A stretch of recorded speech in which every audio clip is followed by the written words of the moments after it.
Welcome student. BSc part second paper second चल रहा है differential equation. Differential paper second में आपको एक आर्टिकल पार्शियल डिफरेंशियल इक्वेशन का करा दिया है। नेक्स्ट आर्टिकल ले रहे हैं डिफरेंशियल इक्वेशन। डिफरेंशियल इक्वेशन में आपको कुछ एक्सरसाइज पहले करा दी गई है सुनील जी सर ने। जैसे फर्स्ट एक्सरसाइज कराई थी प्रथम कोटि और प्रथम घात के अवकलन समीकरण। फिर कराई है differential equation of first order but not of first degree, second exercise. Third है linear differential equation with constant coefficient. ये इंपॉर्टेंट है। लीनियर अचर गुणांक वाले रैखिक अवकलन समीकरण, जैसे ये समीकरण लिखिए dn y by dxn plus p1 dn minus one dxn minus one y plus p2 dn minus two dxn minus two y and pn y is equal to qx दे रखा है। या इस तरह की इक्वेशन दे रखी है d2y by dx2 plus 2dy by dx plus y is equal to x square या e रेज टू x। जो भी इस तरह के इस एक्सरसाइज में आपने 5 मेथड करवाए थे।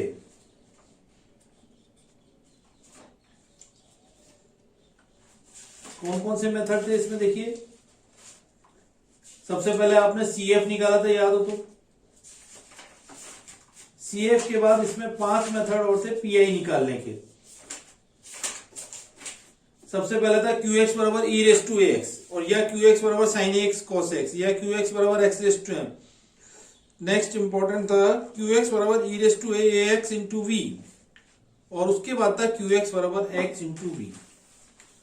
अब आपको अचर गुणांक, इसी के आधार पे नेक्स्ट एक्सरसाइज है आपकी होमोजीनियस समघाती रैखिक अवकलन समीकरण।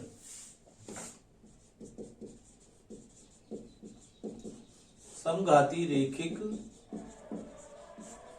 अवकलन समीकरण।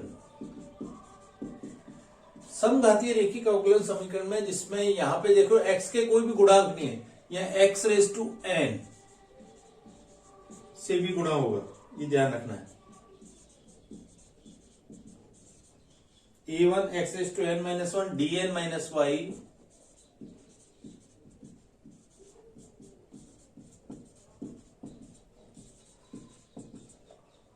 और होमोजेनियस इक्वेशन होनी चाहिए। लास्ट में आ गया an y इजिकल टू दे रखा आपको qx। या तो इन दोनों तरह की इक्वेशन में सबसे पहले क्वेश्चन छांटना पड़ेगा किस एक्सरसाइज से रिलेटेड है। वहां तो ये लिखा नहीं आएगा कि आपको इस एक्सरसाइज, तो आपको ये देखना पड़ेगा यहां x का गुणांक नहीं है तब तो ये वाला मेथड अप्लाई करेंगे। जैसे ये इक्वेशन दे रखी थी, यहां यदि समघातीय रैखिक समीकरण है और x के गुणांक भी हैं तो इसका मेथड आप चेंज हो जाता है। और इसको क्वेश्चन को इस तरह से लिख लें, मान लीजिए x square d2y by dx2 plus x dy by dx plus y is equal to दे रखा है आपको plus x dy by dx हो गया, हाँ, प्लस का y is equal to x square दे रखा है। मान लो इस तरह की कोई भी आपको इक्वेशन दे रखी है जिसमें x के गुणांक आ रहे हैं तो उसका मेथड है z बराबर अपन सब्स्टिट्यूट करते हैं log x, log of base ex। तो अब नेक्स्ट आर्टिकल अपना चल रहा है समघातीय लीनियर डिफरेंशियल इक्वेशन। तो इसमें मेथड सबसे पहले समझ में आ गया। यहां x के गुणांक होने चाहिए इस तरह से, इसमें नहीं है x, ये कांस्टेंट है। ये क्या है? कांस्टेंट। और ये है x के गुणांक, x की घात xn माइनस वन। तो इस तरह के क्वेश्चन में अपन सब्स्टिट्यूट करते हैं z बराबर log of ex which implies x बराबर हो गया e raise to z। log को हटा दिया तो इस तरह के क्वेश्चन में आप ये वाला मेथड अप्लाई करेंगे, ये ध्यान रखना। तो नेक्स्ट मेन फोर्थ एक्सरसाइज चल रही है जिसमें आर्टिकल है homogeneous.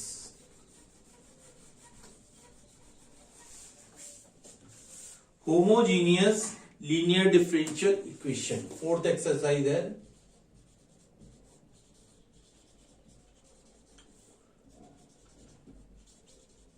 Homogeneous linear differential equation.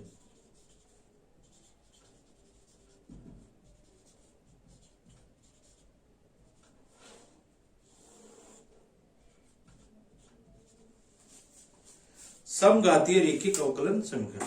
अब इसके क्वेश्चन में z बराबर, तो z बराबर चेंज कर दिया अपने इस तरह के क्वेश्चन में, सब्स्टिट्यूट कर दिया z बराबर log x और x बराबर हो गया e रेज टू z।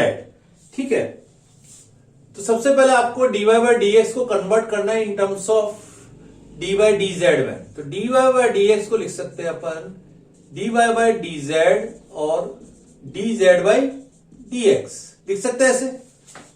और dz बाय dx क्या है यहां से 1/x, देख रहे हो, differentiate with respect to x कर दिया। dy बाय dz का मान तो एज इट इज रह गया, इसको पहले एज इट इज रख लीजिए dy बाय dz को, और dz बाय dx को लिख दिया 1/x। एक तरह से x यहां से मल्टीपल हो गया, x dy by dx equal to हो गया dy बाय dz, और x dy बाय dx का मान आ गया आपके पास d ऑफ y। यहां ध्यान रखना है कैपिटल D डिनोट्स किसको कर रहा है, d बाय dz को, ये इंपॉर्टेंट चीज है। इससे पहले वाले एक्सरसाइज में dy बाय dx था जबकि, तो ये ऑपरेटर यहां पर चेंज कर दिया अपन ने, कैपिटल D डिनोट कर रहा है d बाय dz को। अब जैसे dy बाय dx निकाला, इसी पर आप d2y बाय dx2 को निकाल लीजिए। d2y बाय dx2 को लिख सकते हैं अपन इसी प्रकार सेम मेथड से। ठीक है,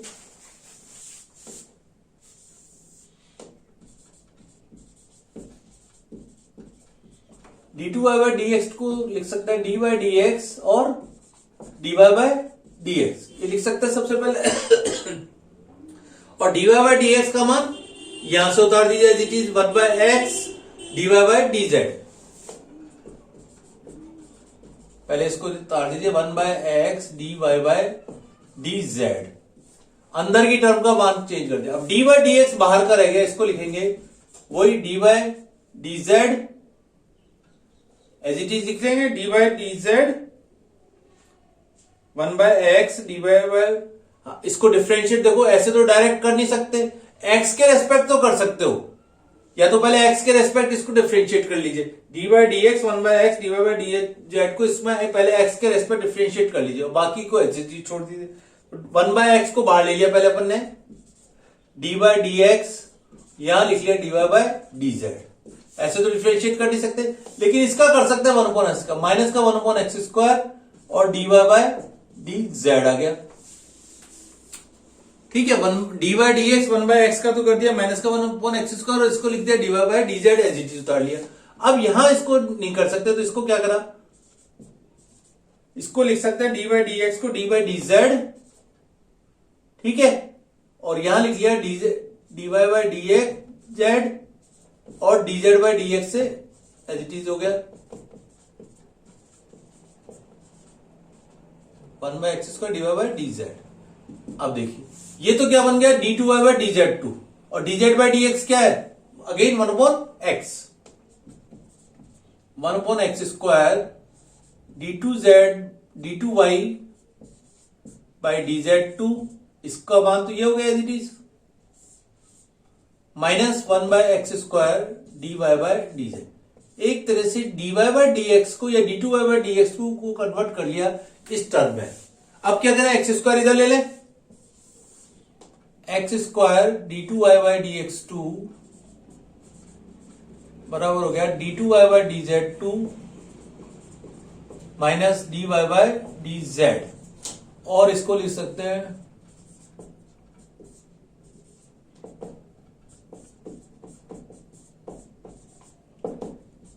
d माइनस 1 इंटू वाई। यहां पर भी d क्या डिनोट कर रहा है, d बाय dz को, ये ध्यान रखना है। ठीक है, तो x square d2y bye dx2 हो गया d बाय dz में कन्वर्ट हो गया। इसी पर आगे की टर्म भी आ जाएगी x3 d2y बाय d3y, उसको अपन लिख सकते हैं d माइनस 1 d माइनस 2, इस तरह से आ जाएगी। तो आगे की टर्म, लेकिन यहां मेन चीज याद रखनी है, कैपिटल D डिनोट कर रहा है आपको d बाय dz में। ठीक है, अब सेम मेथड से आपको CF और PI निकालने, लेकिन ऑपरेटर यहां डी बाई डी जेड हो जाएगा, बस ये ध्यान रखना है। जैसे अब इसके बाद समीकरण अपनी कन्वर्ट एज इट इज हो जाएगी सी एफ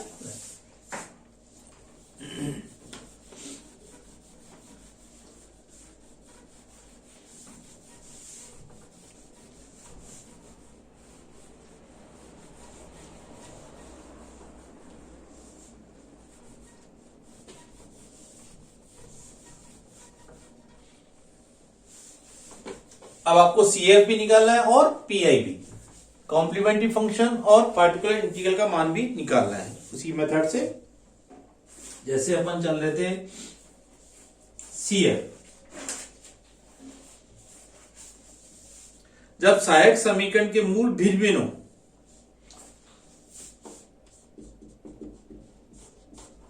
केस फर्स्ट ले लीजिए, जब सहायक समीकरण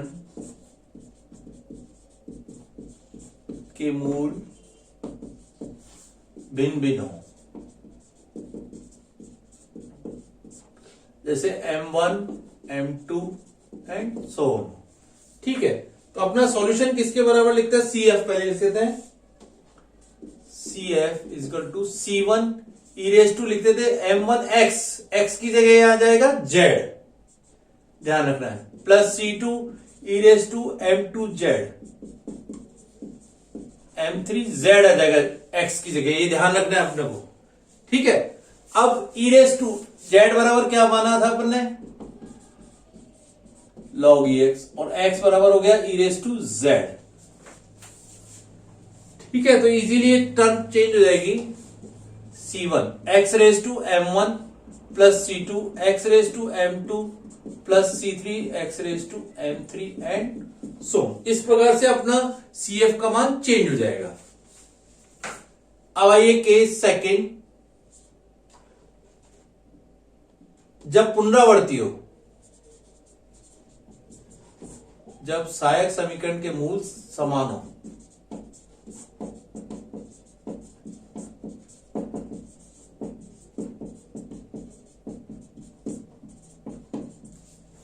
ठीक है, सहायक समीकरण के मूल आपके पास समान दे रखे हैं। जैसे मान लो पुनरावर्ती हो रही हो, तो अपन लिखते हैं C1 प्लस C2x, याद हो तो CF, यहां क्या आ जाएगा? C1 प्लस C2Z, ये ध्यान रखना है, C1 प्लस C2Z, मान लो 2 बार ही आ रहा है, 3 बार आ रहा है तो C3Z square and so on. और क्या आएगा? ई रेस टू M1Z है ये आपके पास, मान लो MZ आ गया, 3 बार आ रहे हैं तो 3 से ज्यादा आ रहे हैं तो इस प्रकार लिख लिया अपन ने, ई रेस टू M1XZ ले लीजिए। ठीक है, मान लीजिए 3 भी बार लेते हैं अपन अभी, C3 E raise to M1Z plus बाकी C4 e raise to M2Z and so on, as it is चलता जाएगा। अभी 3 बार ही लिया, सहायक समीकरण मूल समान हो 3 बार। अब क्या करें? Z बराबर क्या रख दें? Again log x plus C3 log EX का होल स्क्वायर, और ई रेस टू M1Z की जगह क्या गया? x raise to M1 plus C4 x raise to M2 and so, इस प्रकार से अपना कन्वर्ट होता जाएगा। तो ये ध्यान रखना है आपको, 3 बार है या 4 बार है, उसके आधार पे उसकी इक्वेशन आपकी चेंज हो जाएगी कंडीशन। अब आइए केस थर्ड, जब सहायक समीकरण के मूल काल्पनिक हो,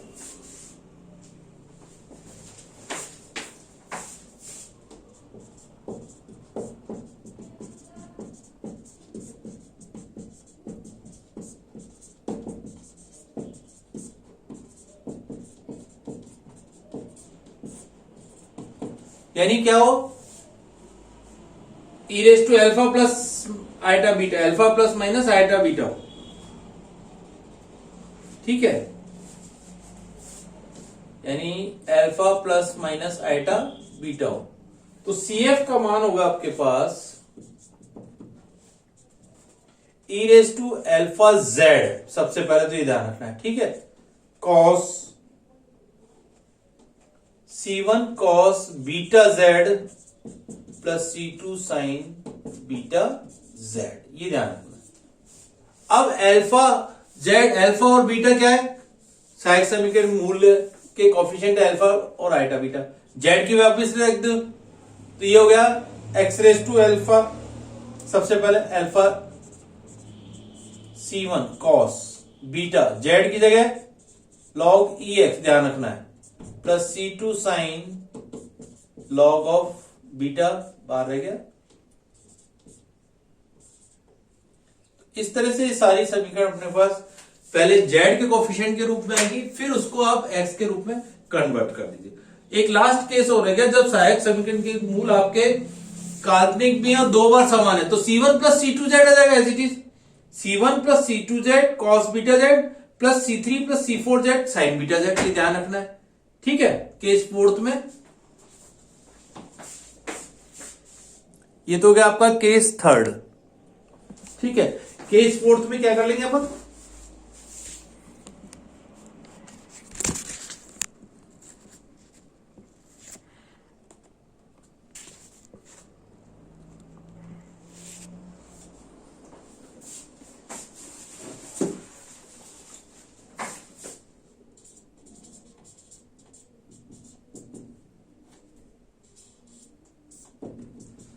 जब दो बार समान आ रहे हैं, मान लीजिए काल्पनिक तथा समान,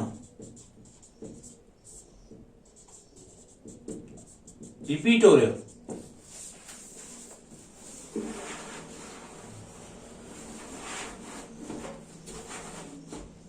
क्या लिखेंगे CF उस केस में, e raise to alpha z C1 plus C2Z cos beta z plus C3 plus C4Z sign beta z, और फिर जेड का मान रख दीजिए, तो अपन आगे उसके आधार पे क्वेश्चन को कन्वर्ट कर सकते हैं।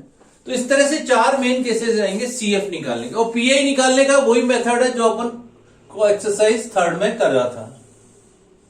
वेरिएबल ध्यान रखना है, पहले जेड के रेस्पेक्ट है, फिर उसका जेड का मान रखें। अब एक क्वेश्चन करते हैं और उससे आपको क्लियर होता जाएगा कैसे अपन उसके क्वेश्चन को हल करना है। जैसे क्वेश्चन देखिए,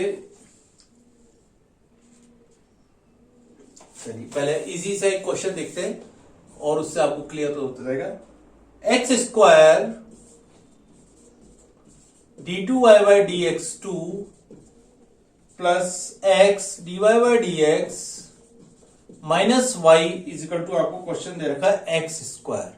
तो सबसे पहले देखा एक्स स्क्वायर, ये गुणांक आ रहे हैं, तो आपको ये होमोजेनियस इक्वेशन है, एक्स गुणांक आ रहे हैं, एक्स स्क्वायर एक्स, ठीक है। ये कैसी होगी, समघाती रेखिक अवकलन समीकरण होगी। अब सबसे पहले इस क्वेश्चन में क्या करना है, जेड बराबर सब्स्टिट्यूट कर दीजिए log E x, which implies x बराबर हो गया e raise to Z, convert हो गया डायरेक्ट, तो रख दीजिए। अब डायरेक्ट मान रख दें, D minus one into y plus D y minus y is equal to x square, x square की जगह क्या हो गया ई रेस टू 2z, और यहां d को डिनोट करने अपन डी बाई डी जेड, ये लिखना जरूरी है। अगर डी बाई डी एक्स कर दिया तो सारा आपका क्वेश्चन यहां पर आपका गलत हो जाएगा, ये ध्यान रखना है, ठीक है। अब y को कॉमन ले लीजिए सबसे पहले,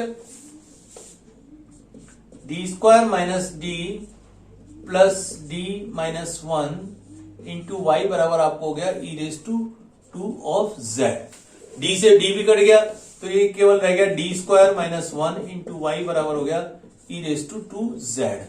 तो सबसे पहले CF निकालना है, CF के लिए हो गया एम स्क्वायर माइनस वन बराबर 0, विच इंप्लाइज एम बराबर माइनस वन और प्लस वन। डिफरेंट केस आ गए, पहला केस आ गया केस फर्स्ट, जब सहायक समीकरण के मूल आपके भिन्न भिन्न हो, ठीक है, एम बराबर वन और एम बराबर हो गया माइनस वन। तो CF का मान लिख लिया सबसे पहले, CF का मान के लिए m बराबर हो गया माइनस वन और प्लस वन। CF हो गया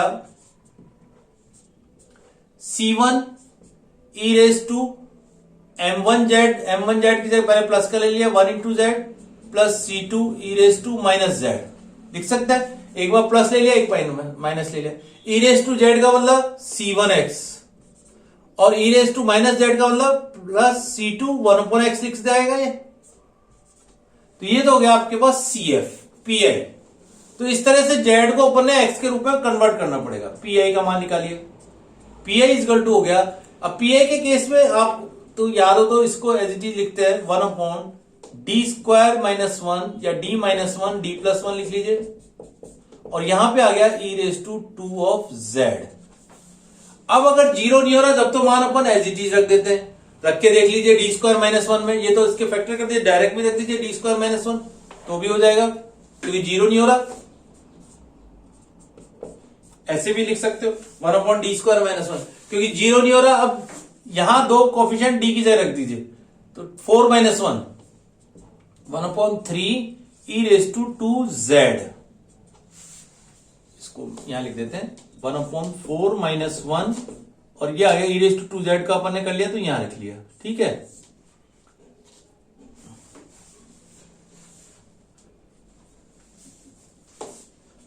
जैसे ही उसका PI निकल जाता है तो e⁻²z को बाहर आ गया और ये आ गया 1/4 - 1 तो 1/3 e⁻²z और e⁻²z का मतलब x², 1/3 x²।